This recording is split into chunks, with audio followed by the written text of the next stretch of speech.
All right, welcome everyone. Thanks for spending your lunch hour with me. I'll try to make it worth your while. Let's get rolling. So we're going to go through the first year in Facebook Spaces. So this time last year at OC3, Lucy Bradshaw and I did a live VR demo with Zuck during his keynote. And the goal of that was just to establish, like, this is what we mean by social VR, and this is, why Facebook is interested. But just as an aside, that was all real. None of that was faked, including the messenger video call to Priscilla, which, just as an aside, the night before didn't work. So it was a bit of exciting showmanship the day of the demo. So we launched Facebook Spaces in April, and since that time, we've been enjoying watching the community do all sorts of interesting things with it, and that was the goal of launching at that time, was to get an MVP out and to learn from actual people actually using social VR. So why are we building Facebook Spaces? Like, what is the point? And it all comes back to people. It comes back to how amazing it is to be with another person in VR. That sense of presence is the magic that we are hanging all of this off of. That you can actually feel like you're really there with your friend regardless of where they are in the world. So that's the core. The second pillar is personally meaningful content. And a good proxy of this is your Facebook feeds, right? Like, it's things that you think are interesting, things your friends think are interesting, being able to experience that together in VR, trying to recapture that, hanging out on the couch moment with your significant other, saying, oh, look at this funny video that our cousin posted or whatever. As we get into more things like 3D in the feed and 360 content, that gets more and more interesting. And specifically, it's the difference between, like, I'm on Mars, which is amazing, and I'm in my hometown, which resonates, personally. And the third pillar is spending quality time together. And that's really what we're spending a lot of our effort on with the Spaces team right now, are exploring basically social building blocks, giving the community tools so that you can actually have fun with your friends, doing things that you really like and spending quality time together. It's not just a chat room. So today, I want to run through, as developers, some of the things that we have learned in this last year of developing Facebook Spaces and try to pass on some of those learnings. So specifically representing you in VR. A lot of us are game developers or come from a game development background, and we know how important avatars are. They're even more so in VR because they're literally you. They're who you make eye contact with in VR. So people are asking for more customization, more ways to express themselves. So this is the current state of our avatar creation flow. The goal of this was to use machine learning to really make this as frictionless as possible. So you see here, we've added more ways, more photos. You can access more of the photos of you from Facebook. And when you grab one, we generate 5 guesses. Now this is important because our original build of this, we just chose the topmost guess from our machine learning, and that came across as a judgment, which was not our intention. Specifically, if it happened to choose that guy up in the middle there who's totally bald, like, that felt bad. That felt like Facebook was saying, you look like this. So what we did was we present you with 5 of the top choices, and so it comes across as a guess. So then you can say, oh, that one looks okay, I'll pick that one. And then that one appears in the mirror. So this is not perfect, but it's also not completely wrong. If I was in a hurry, if my goal was just to get in and meet a friend, like, this would suffice, I could move ahead and move on. But if I want to, I can go in, and you can see we've refined the interface there to give you access, if you want to drill in, to any specific particular part of your avatar. For example, here we can make sure that my beard is appropriately gray and my hairline is appropriately receding, and that I capture that my eyesight is slowly failing. It's good. Okay.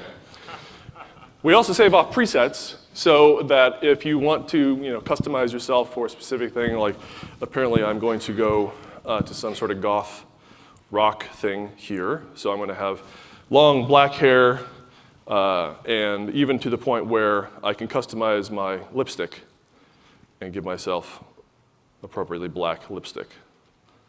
Right. Rock on. Okay.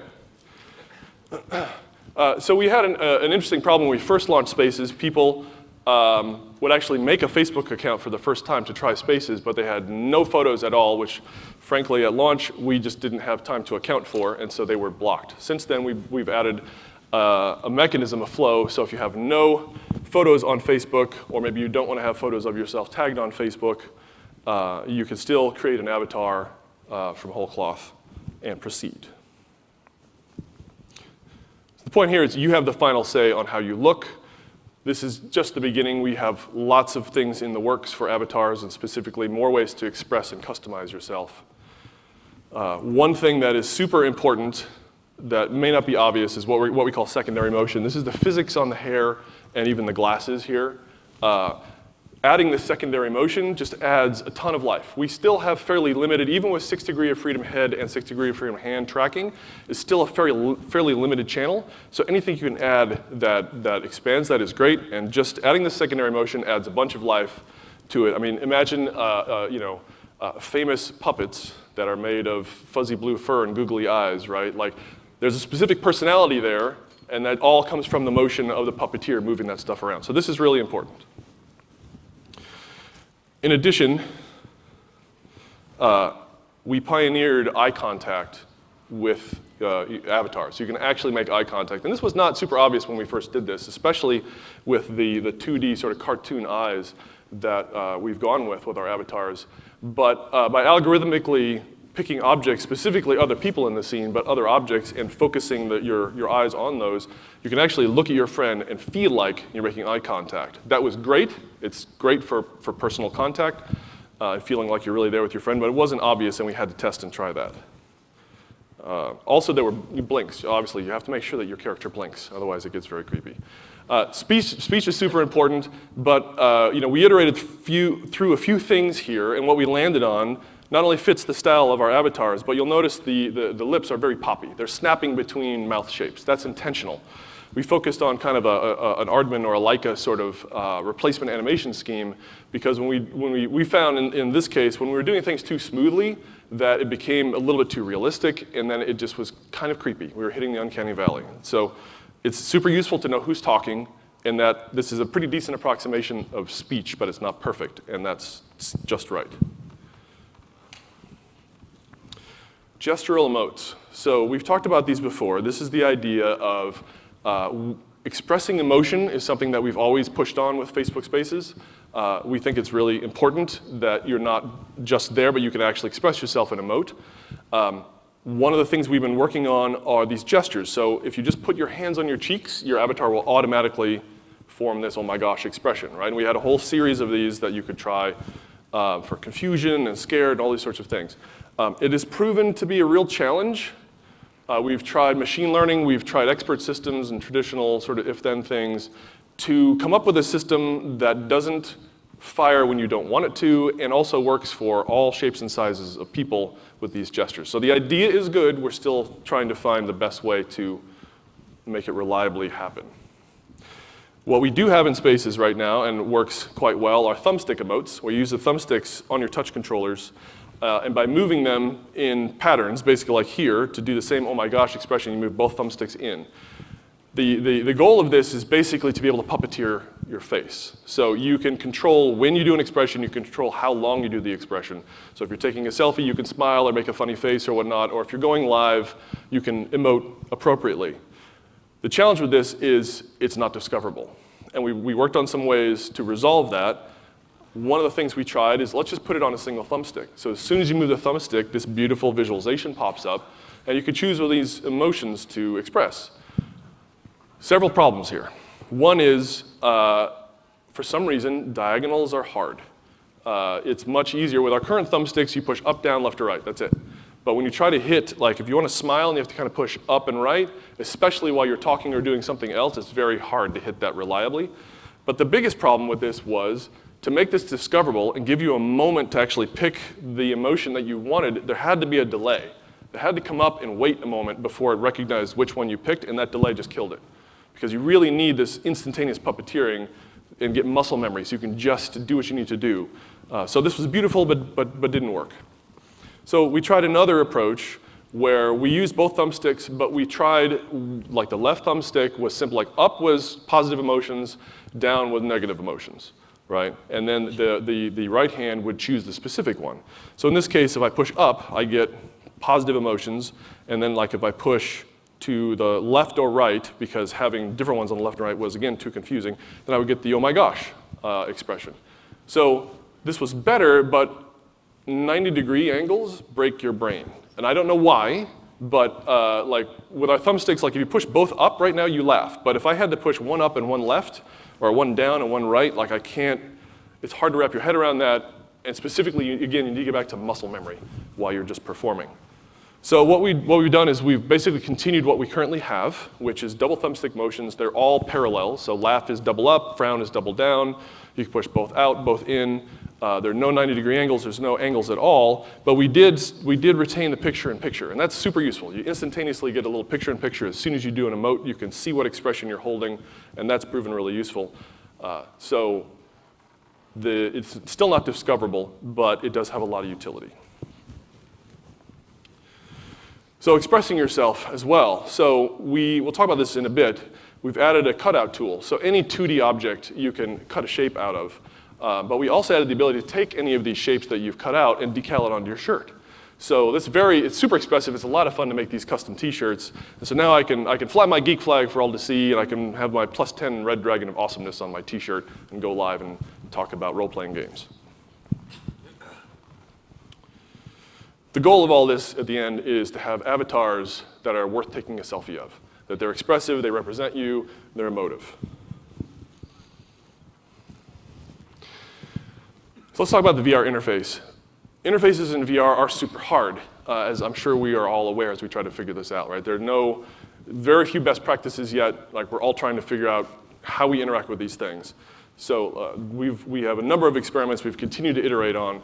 First and foremost is the display center. So early on, actually this was F8 2016 with our live demo with Shrep, we have these photospheres, and you pick them up and you stick them on your face, and that's how you enter the space. It's great, it's charming, it's delightful. You can actually really orient the sphere to the way that you need to if you want to see a specific thing. Totally not discoverable. Very few people thought, oh, here's this beautiful magical orb, I will shove it onto my face to be able to see it. So we ended up creating what we call the display center, which is the center of the table there. This was very discoverable, right? You pick up this orb, the center of the table glows, like, oh, and if you put it there, then it's very obvious what happens. And you can see we retained a way to rotate it and orient the facing of it. However, when the whole world rotates like that, it can be very uncomfortable. So we iterated on that further and made basically a portal system. So when you do that, you just get a portal, so you can see a piece of what's going to happen. Then when you actually display it, it transports you all around you. The thing we ran into with the display center is taking the most important part of the table. It's right in the middle of the table. So if you try to do anything else, like play a board game, you can't, because it will try to display it. So we then moved the display center off of the table. We basically brought it up in the air. And this had a lot of utility, worked really well, but this sort of halo affordance was, again, not intuitive. People did not connect, like, I put this sphere in this halo and that's how it will display. So what we ended up with is this beautiful sort of portal. Clearly says display here, right? Like, why can't we use words? Let's just use words. Display here. It's very obvious what's going to happen. You get close to it, you can still orient it. We have the portal effect. And it's off of the table, so it doesn't actually interfere with you using the table as a table. So you'll notice in that last slide, the table looked different. This is something else we've continued to iterate on, is the look. The whole point of Spaces is to be in there with your friends, and VR is for everyone. So we're trying to create an environment that is friendly and inviting and charming. And the blue hologram look, it worked, but it's a little bit cold. It's a little bit science fiction. It's not quite as inviting as we liked. And it also had some problems where, like, your blue holographic hands would get lost against the blue holographic table. So we have just this week released this sort of revamped look that we hope hits our goals of being friendly and more inviting.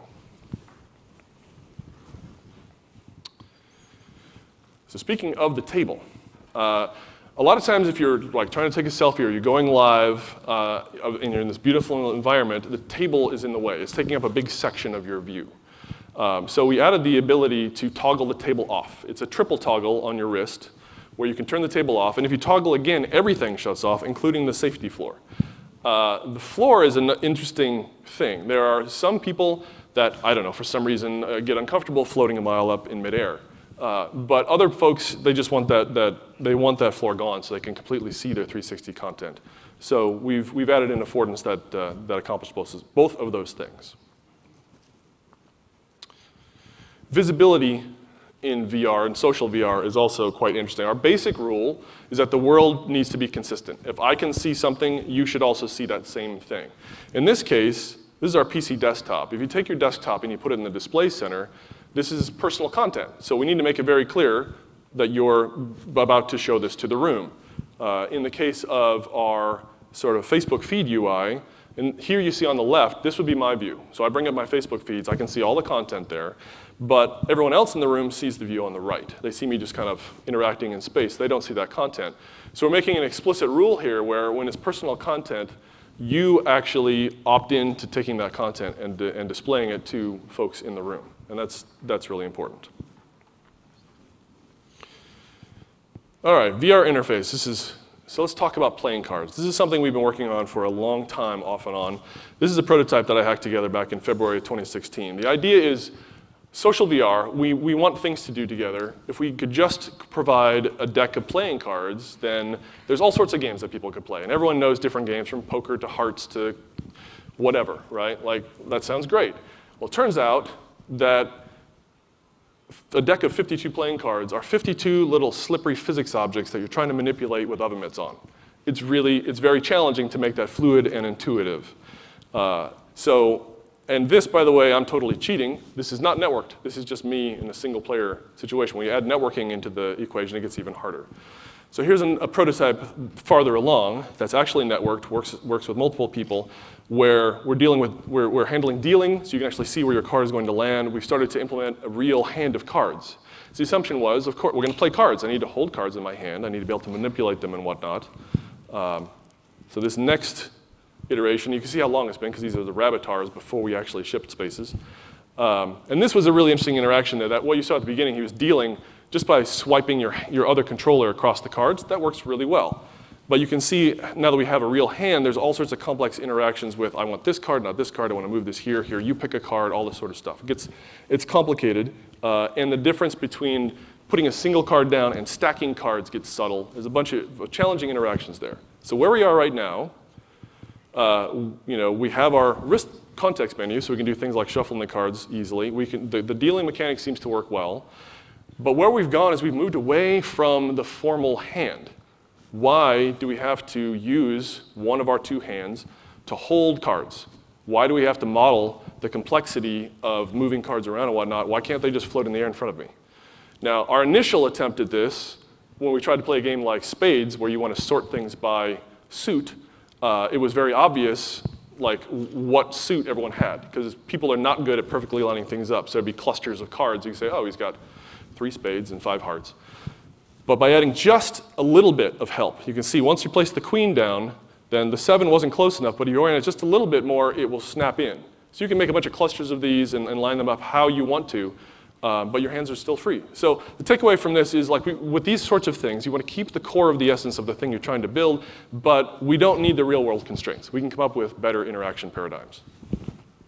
That said, we haven't shipped this yet, so talk to me next time to see how the cards actually turn out. Dice are very similar. So here, you see the pink dice, if you look closely, are all question marks. The avatar there on the right, that's their dice. They can see those dice just fine, but they've set the visibility to only them. So they can throw the dice, they can see their dice, but everyone else in the room just sees question marks. So they can play games like Liar's Dice, where you have hidden information. So instead of having a cup or a card or something where you have to hide your dice, you can just change the visibility of it. And there's other things here where, like, you can throw a bunch of dice and tap a button and have it automatically sort of line up in front of you, just keeping the organization of the dice simple, and simple things like clearly showing the values and the sum of the dice. So a similar thing. Now, I'm going to digress for a moment and talk about network physics and basically the trap of network physics and why network physics is hard. So let's imagine like a karaoke situation, okay? So here's the server. The server plays a drum beat, boom. Joe is in the space. He hears the drum beat 4 ticks later, because it takes a moment for that message to travel from the server to his client. So here's this drum beat. He tries to sing along at the drum beat. Blah. Now, if our senior network engineer, Joe Rumsey, actually saying I would pass out. But I've never seen him do it, so I don't know. Maybe he has a great singing voice. I don't know. But so he sings. That then travels back to the server, 4 ticks to travel back to the server. The server then propagates that on to Sophia, who's in the space with Joe. Right? They're trying to sing together. Sophia hears the same drum beat, and she also hears Joe's singing, who she tries to match. She sings with him immediately. That propagates back to the server, and then back to Joe. The point here is that you can see from Joe's point of view and Sophia's point of view, those events happened at very different times. And what I'm not accounting for, and granted, this is super naive, super simple way to propagate events back and forth on the internet, but what I'm not even accounting for here is the fact that these events can be lost. They can come out of order, right? So it's extremely challenging if you imagine this in the case of something like dice. Our current game engines make it very easy to let's make some cubes. We'll throw some gravity on them and some physics, and they'll bounce around and whatnot. It's great. It is great until you try to network it. So in this case here, dice can sit on top of each other. They can stack, right? All of these things that we just talked about with network physics are really hard with dice. We have to, for it to feel right, when I throw the dice, I have to simulate the physics on my client while the server also simulates the physics. And then it has to be resolved so all the clients in the room see the same thing. You can imagine we're playing a craps game for high stakes. There's a bunch of bets out. Everyone's watching the table, and I shoot the dice, and I see 7s come up, and I'm like, yay! And 2 other people see snake eyes come up, and they're like, oh! And the 4th person in the room is like, what is happening? And then a second later, the dice resolve into the actual number, and everyone's confused. We don't want that to happen. So what we've done in the case of dice is, this is exaggerated for effect, but when you throw the dice, until we hear back from the server, we just keep spinning the faces on the dice, so we don't run into that situation. And when the server says, no, it's actually a 2, then it changes the dice to a 2 for everyone in the room. Well, how do physics work in all of these AAA awesome, first-person shooter games and multiplayer online role-playing games, all that sort of thing? The truth is all of those are very specific cases. For example, if you take a first-person shooter game where I'm running around and we're trying to shoot each other, in that case, all of the movement of myself is all local. It happens instantaneously. I send that message to the server. The server will correct me if I get too far away from where it thinks I should be. But I'm moving locally to me, so that's hiding the lag entirely. If I see an enemy, and I put him in my crosshair and I shoot my gun, the sound effect, the muzzle flash, where the bullet hits, all of that stuff is simulated on my client. It happens instantly, right? And what actually happens in a lot of games is that ray that's traced to the enemy, that message is sent to the server. The server then rolls back time by the number of ticks between me and the server to where everyone was when I shot my gun, does the collision test then, and then rolls time forward and tells everyone what happened. So if you've ever played a shooter where you're sure you ducked behind that corner, but the guy still shot you, what happened? That's what happened. Is from his point of view, you were not behind that corner yet when he shot you, and the server rolled back time, said, oh, you got him, and then when you saw it, it was a little bit delayed and felt a little odd. So we have great solutions for some of these problems, but generalized network physics are, frankly, an unresolved research problem. They're really hard, so just keep that in mind as we're building out these wonderful VR worlds. Okay, so let's talk about personally meaningful content. One of the things we're trying to do is we're trying to reduce the friction of accessing your personally meaningful content. So in this case, we've added a simple search to our current Facebook feeds. We have a simple keyboard. And the first thing I did was I got in there, and I'm from Iowa City, Iowa. I grew up there. So I typed in Iowa, and I found this great 360 from my friend who still lives in Iowa City, and there's the University of Iowa Pentecrest, right? So I just kind of toured around Iowa for a while, and I felt like I was back there. It really, just having simple search opens everything up. You have an infinite world to explore just by adding a keyboard and a search. So we're going to continue to improve that, but it's exciting to have that available. We're continuing to enable more media types. In this case, if people post albums of content, you can now see that directly in Spaces, which is great because Eric Chang is a wonderful photographer that works at Facebook. He makes these excellent sets of 360 albums that we weren't able to see until recently. So it's great to be able to see those. And we're going to continue, obviously, to enable more and more types of content for you to view, including the 3D objects that we've just released, which is really exciting. We'll talk about that in a minute. This is a prototype of something we're working on to make browsing of the feed in VR more VR native. Instead of having two-dimensional sort of paradigms that are brought from sort of a mobile or desktop. Like what kinds of interactions could we actually use our hands for, right? So you can see there's like a bar there. I can grab that bar, it has momentum, I can spin it, and this is sort of an infinite lazy Susan.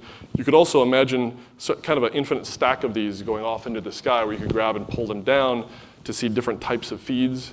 But this is very early, but we are experimenting with VR native ways to explore feeds. Link360 Photos. Very excited about this. So right now, you can post 360 photos. You can, as you've seen, bring these photospheres in and feel like you're in a location. Link360 Photos are merely adding hotspots to a 360 that when you tap on that hotspot, takes you to another 360 photo.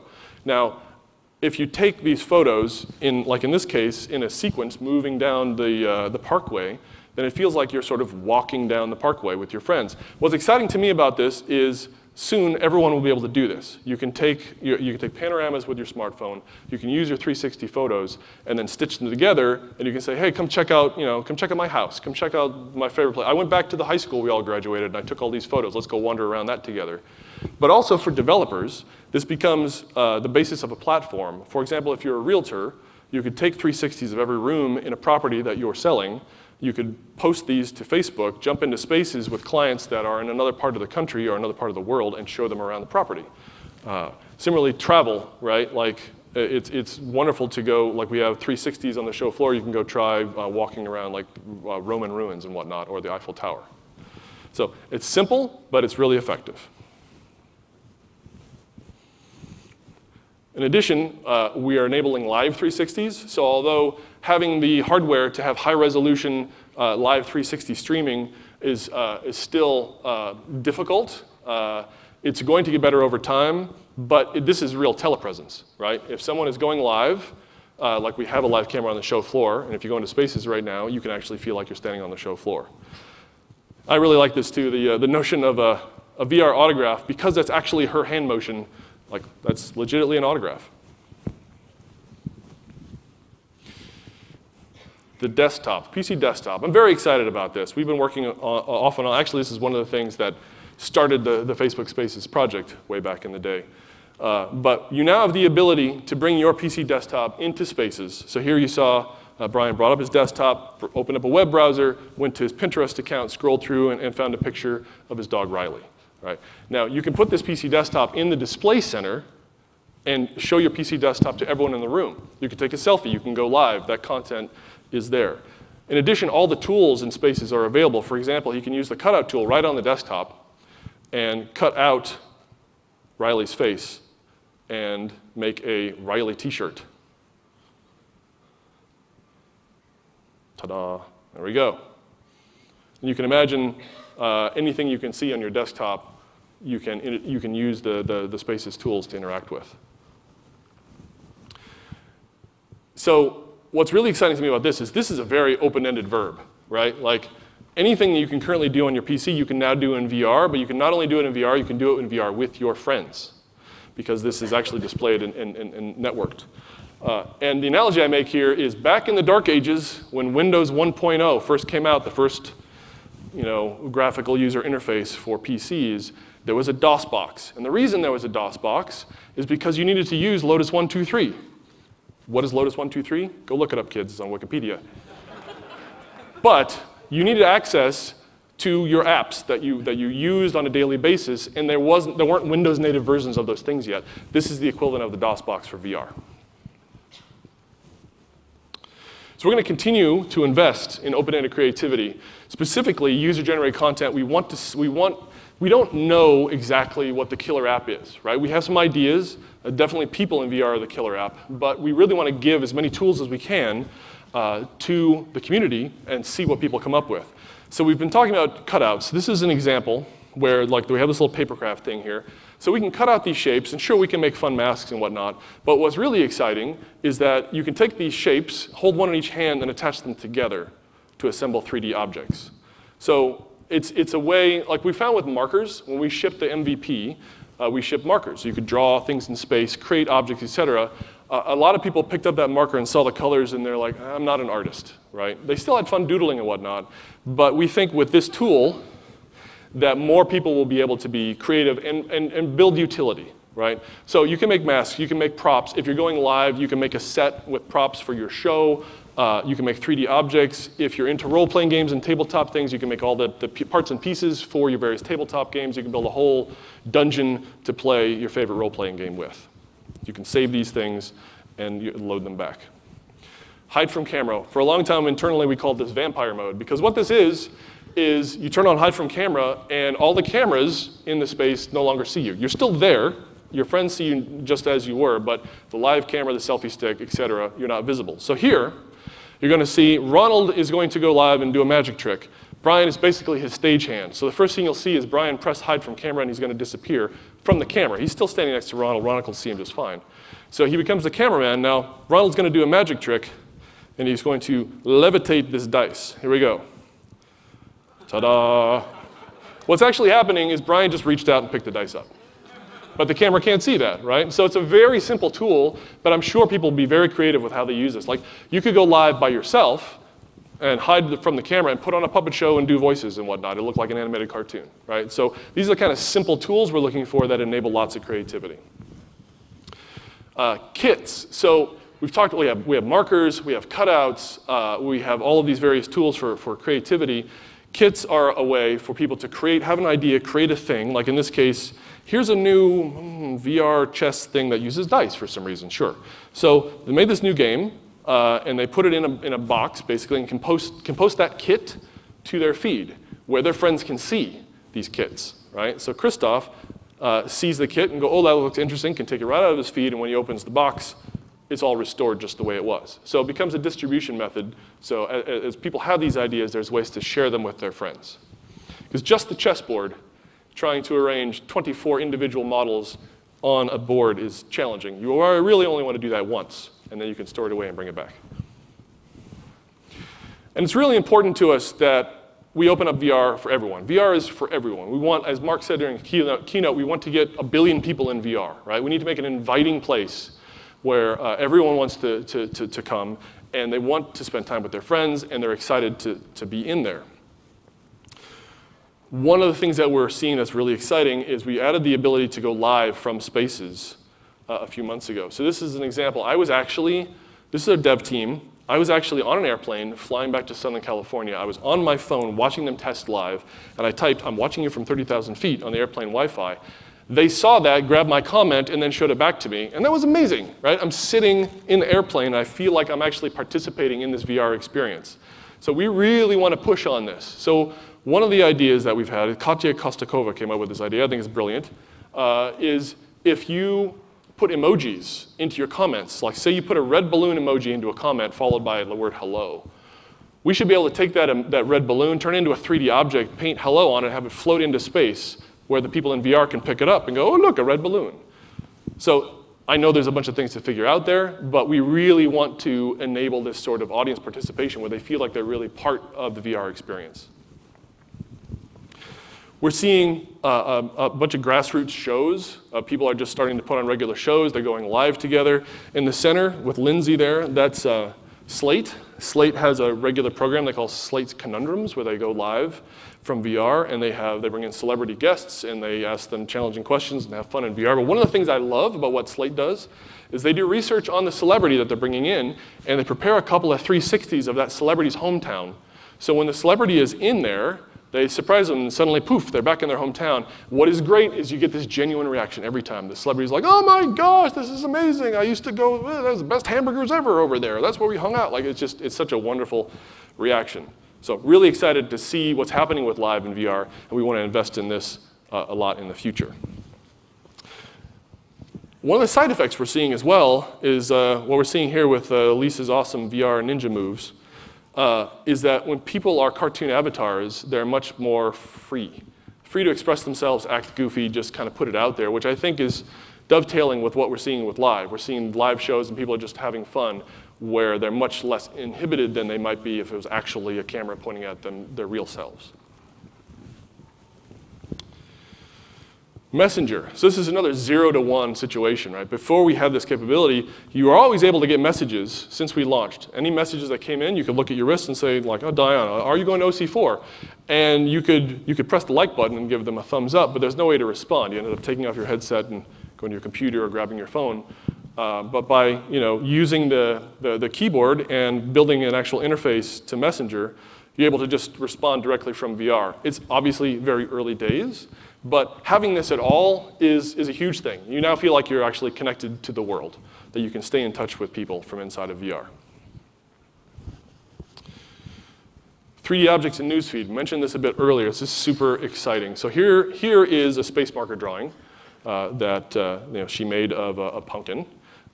She can then take that space marker drawing and post that to Newsfeed for all of her friends to see. And what you don't see here in this still image is that it actually is 3D. You can use your finger and rotate it around and look at it and whatnot.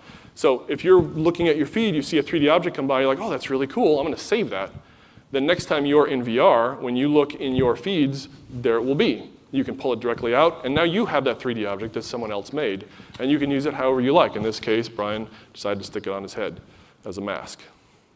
But we're doing this with marker drawings, so we're doing this medium. We're going to continue to add more of these 3D pieces of content in the future. It's very exciting to close this loop, really connecting 2D and VR together. So what's next for Spaces?